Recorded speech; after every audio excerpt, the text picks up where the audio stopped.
Hello students, I am Pragati Ganambe welcomes you all on my channel which is for 12th Commerce Bifocal Banking. I hope my videos are helping you all for the subject of banking. In the last video we have studied first type of security, that is advances against real estate with its difficulties and precautions. In this video we start with the second type of the security, that is advances against goods. Before starting the new topic, let's go through the meaning of security and the types of the security. First, the meaning. There are various types of security against which bank lend a loan to the borrower. Okay. There are some difficulties that bank may face and some precautions that bank should take while sanctioning the loan against the security. Against security, that is collateral assets. Okay. Collateral assets के against अगर loan देना है तो bank may face some difficulties, and to avoid that difficulties bank should take some precautions while lending a loan to the borrower. Okay, there are various types of security. The first is advances against real estate, advances against goods, advances against document of title of goods, that is ownership documents, advances against stock exchange, advances against life insurance policies. Okay, now we start with the second type, that is advances against goods. In last video we have studied the advances against real estate. Real estate means all the tangible assets, all the securities like house, societies, building, etc. Okay, now we start with the advances against goods. Goods can be deposited by the way of security either in the form of hypothecation or in the form of pledge. Okay, goods against the loan money amount can be accepted by bank as a collateral security in the form of hypothecation. Hypothecation is a charge created on the assets of movable goods. Okay, movable assets के against hypothecation charge होता है, and in that case possession remains with the customer. Okay, ownership customer के पास ही होती है, but in case of hypothecation possession also remains with customer, and in the case of pledge possession transfers to the bank or to the lender. Okay, in case of goods in the shop comes under the charge hypothecation. Okay, this is very important point. In case of goods in shop, अगर goods shop में है तो कौन सा charge create होगा? Hypothecation. And the goods in case of go down कौन सा charge create होगा? Pledge. Clear? It includes the food articles, raw materials, plantation products, manufactured articles and minerals etc. जब गुड्स के अगेंस्ट लोन दिया जाता है तो बैंक एक गुड्स की लिस्ट प्रिपेयर करता है कि विच गुड्स के अगेंस्ट लोन दिया जाएगा. ठीक है, it include the food articles, raw materials. Okay, raw material पे हाइपोथिकेशन चार्ज क्रिएट होगा. Plantation products, manufactured articles. Manufactured articles में सारे कंज्यूमर गुड्स आते हैं. ओके, सारे कंज्यूमर गुड्स के अगेंस्ट भी हमने लोन दिया. हमने देखा था हाइपोथिकेशन में एग्जांपल ऑफ कार के अगेंस्ट लोन दिया गया है, it is a manufactured article. Okay, so जब बैंक गुड्स के अगेंस्ट लोन देता है तो गुड्स पे हाइपोथिकेशन और प्लेज चार्ज होगा, because hypothecation and pledge charge includes the movable goods. Only the one thing is possession is transfers in case of pledge and possession remains with the customer in case of hypothecation. Clear? Next, there are some advantages or characteristics of goods which are very useful for bank. अगर bank के पास दो option है, real estate and goods, bank prefer किसको करेगी? Goods को prefer करेगी, because it has some advantages. Okay, the first advantage is goods are better securities than guarantees. Guarantees are unsecured advances और पर्सनल लोन. जब personal loan कोई देता है it's known as a guarantees. Okay, और unsecured advances और unsecured loan का meaning क्या है? The loan which is not backed by any security. जहाँ पे कोई भी सिक्योरिटी या कोलैटरल असेट बैंक के पास नहीं रखा जाता, it's known as a unsecured advances. Goods are tangible assets and provide better securities than unsecured advances. Okay, goods क्या है? टैंजिबल असेट्स हैं which we can see or which we can touch. It's known as a tangible assets and provide better securities than unsecured advances. Because unsecured advances में हम लोग कुछ भी bank के पास एज अ कोलैटरल करके नहीं रख रहे, and goods are tangible asset जिसका भले पोजीशन बैंक के पास नहीं होगा, but in case of default possession will transfer to the bank and bank can sell that goods and recover the all amount of loan. Okay. The second advantage is the price stability. Stable price over the short period. Okay. Many goods have the price stability more than real estate. Okay, real estate में जितनी price stability नहीं उतनी price stability goods में. Okay, भले goods की price up and down होते हैं but इसका डिफरेंस ज़्यादा नहीं होता. Clear.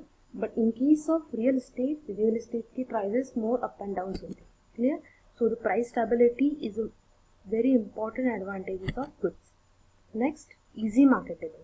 Okay, in last video हमने देखा था मार्केटेबिलिटी. मार्केटेबिलिटी का मीनिंग है इजीली मार्केट अवेलेबल होने चाहिए, एंड गुड्स के लिए इजीली मार्केट अवेलेबल होता है, plus liquidity of goods is very high. Now what is the mean by liquidity? Liquidity means,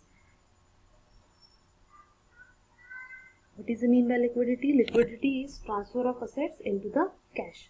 ऐसे असेट्स जिसका इजीली कैश में कन्वर्ट होता है is known as the liquidity of that asset or liquidity of that collateral security, and the liquidity of goods is very high. goods हम लोग easily cash में convert कर सकते हैं बिकॉज उसके लिए easily मार्केट अवेलेबल है. Clear. Now disadvantages or some difficulties that bank face while sanctioning the loan against the goods. okay, goods के अगेंस्ट अगर कुछ लोन सैंक्शन करना है बैंक को, तो बैंक को जैसे एडवांटेज है वैसे कुछ डिसएडवांटेज भी है, कुछ डिफिकल्टीज भी है that bank have to face. Okay, first is supervision of goods. Difficult supervision in case of hypothecated goods. Okay, अगर goods hypothecated है, what is the mean by hypothecated goods? It means the possession of goods is remains with the customer. goods का possession ही customer के पास है. For example, raw material के against loan लिया है bank ने. Okay, raw material तो bank खुद के पास नहीं रहेगा, उसका possession किसके पास रहेगा? कस्टमर के पास ही रहेगा, वो मैन्युफैक्चरर के पास ही रहेगा. ओके, ऐसे गुड्स का सुपरविजन करना it is a difficult task for the bank. Okay, कितना रॉ मटेरियल यूज किया है, कितना रॉ मटेरियल ऑलरेडी अभी भी कस्टमर के पास है, उसका सुपरविजन करना बैंक को बहुत डिफिकल्टी हो सकती है. ओके, डिफिकल्ट सुपरविजन हो सकता है in case of hypothetical goods. But अगर वही गुड्स प्लेज्ड है, ओके, प्लेज्ड में क्या होगा? Goods are transfer to the bank. Okay, bank के पास अगर गुड्स है, बैंक इजीली उसका सुपरविजन कर सकती है. और अगर गुड्स हाइपोथेटिकेटेड है, इसका अगर गुड्स का पोजीशन कस्टमर के पास है, तो supervision will difficult to the bank. Okay, second is quality of goods. Quality can't be checked by the bank in case of goods pledged and hypothecated. Okay, bank quality check नहीं कर सकती किसी भी goods की. For example, customer ने बोला कि मेरे पास ए ग्रेड के गुड्स हैं, बट वो अगर गुड्स प्लेज करते वक्त या हाइपोथेकेटेड करते वक्त कस्टमर ने डी ग्रेड के गुड्स बैंक के पास दी. बैंक के पास कोई भी पैरामीटर्स नहीं है to check the quality of goods, so this will become the disadvantage for the bank. Next, cost of the goods. Goods में cost heavy transportation cost. Okay, for example raw material है या manufacture goods है, एक place से दूसरे place में लेके जाने तक, फॉर एग्जांपल मैन्युफैक्चरिंग यूनिट से लेके गोडाउन तक लेके जाने तक का जो कुछ भी कॉस्ट है वो बैंक को बेयर करना पड़ेगा.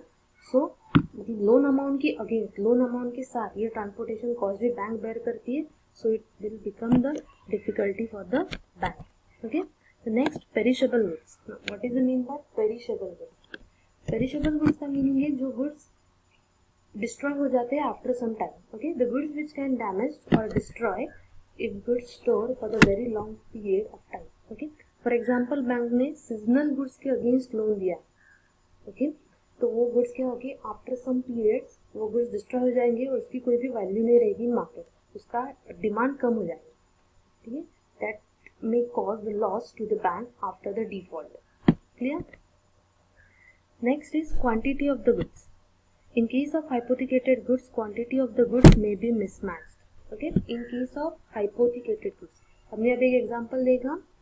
इन case of raw material, bank ने बोला कि 10 यूनिट्स है मेरे पास और वो 10 यूनिट्स के अगेंस्ट लोन देना है बोरोवर को. ओके, बट जब डिफॉल्ट हो गया और बैंक ने वो गुड्स अपने वो गुड्स के ओनरशिप बैंक के पास चली गई, तो गुड्स थे 8 यूनिट्स के. ठीक है, तो quantity can be mismatch. Okay, bank ने 10 यूनिट्स के अगेंस्ट लोन दिया है, बट जब बैंक के पास एक्चुअली गुड्स आए वो 80 यूनिट्स थे. ठीक है, क्वांटिटी मिसमैच होगी, वहाँ पे क्या होगा, बैंक का लॉस हो जाएगा. Clear. These all are disadvantages of goods. हम लोग देखेंगे फर्स्ट इज सुपरविजन.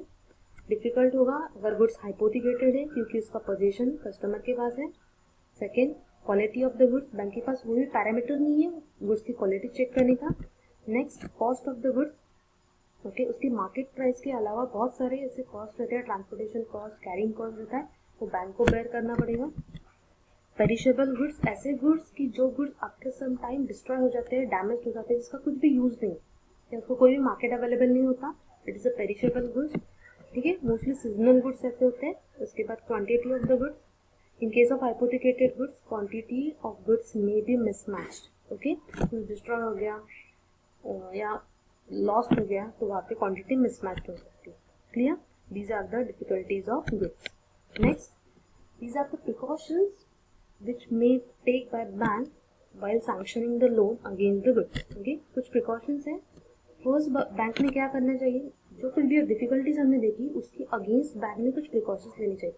अगर उस डिफिकल्टी से बैंक को सेव होना है, कुछ भी लॉस होने से बैंक को अगर सेव होना है तो बैंक ने ये सारे प्रिकॉशंस लेने। First precaution is selection of borrower. Borrowers credit worthiness should be checked. Okay, every case, in every case, not in the goods, in every case like real estate हो, goods हो, title of goods हो, first point is and very important point is selection of borrower। जब borrower किसी भी customer को loan दे, जब bank किसी भी कस्टमर को लोन देगा, credit worthiness should be checked। What is the mean by credit worthiness? Again I am repeating, credit worthiness means financial position and financial capability of the borrower। Borrower की financial capacity and capability क्या है वो देख के ही bank को उसको loan provide करना है। Okay, second point is selection of commodities. Bank ने ऐसे ही कमोडिटी सिलेक्ट करने हैं जिसकी प्राइस स्टेबल हो, ओके, जो ड्यूरेबल्स हो, जो पेरिशेबल ना हो, जो खराब नहीं हो, डिस्ट्रॉय नहीं हो, ओके, जिसकी ड्यूरेबल्स हो, जिसकी प्राइस स्टेबिलिटी अच्छी हो। Commodity should be such type which has stable price. Okay, the third point is delivery of goods. Banker should take the delivery of goods before granting loan. Bank ने क्या करना है, पहले delivery लेनी। Means bank ने mostly pledged goods के against ही loan देना है जिसका पोजीशन बैंक के पास। ओके, सो बैंक उसका सुपरविजन अच्छे से कर सकता है, उसका केयर अच्छे से ले सकता है। ओके, कोई भी क्वांटिटी और क्वालिटी मिसमैच नहीं है। Clear? Next is nature of demand of goods. Okay, goods should be marketable. जिस गुड्स को मार्केट में अच्छी डिमांड है, जिस गुड्स की लिक्विडिटी आया है, जिस गुड्स को इजीली मार्केट अवेलेबल होगा, ऐसे ही गुड्स के अगेंस्ट बैंक को क्या करना है, लोन देना। Next is valuation of goods. Valuation of goods should estimate very carefully. जो भी गुड्स बैंक के पास एज अ कोलैटरल सिक्योरिटी आया है, bank should check the valuation, it's market price, it's basic price क्या है, उसकी मार्केट प्राइस क्या होगी, that the bank should check very carefully. Okay, the next is storage of goods. This is very important point. Bank should take the necessary care of the storage of goods pledged. Okay, सिर्फ pledge के case में आएगा, क्योंकि pledge के case में क्या होता है, position is transferred to the bank, bank के पास पोजीशन रहता है। Now this is bank's responsibility to take care of that goods.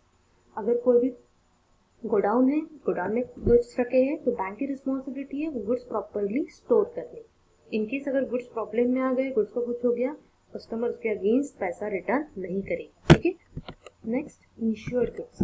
Banker must get the goods insured to their full value. बैंक ने क्या करना है, before sanctioning the loan customer को बोलना है वो गुड्स इंश्योर करो, उसका इंश्योरेंस है। अगर इनकेस कल कुछ भी प्रॉब्लम होगा तो बैंक को एटलीस्ट वो इंश्योर गुड्स के पैसे मिलेंगे, इंश्योरेंस के पैसे मिलेंगे।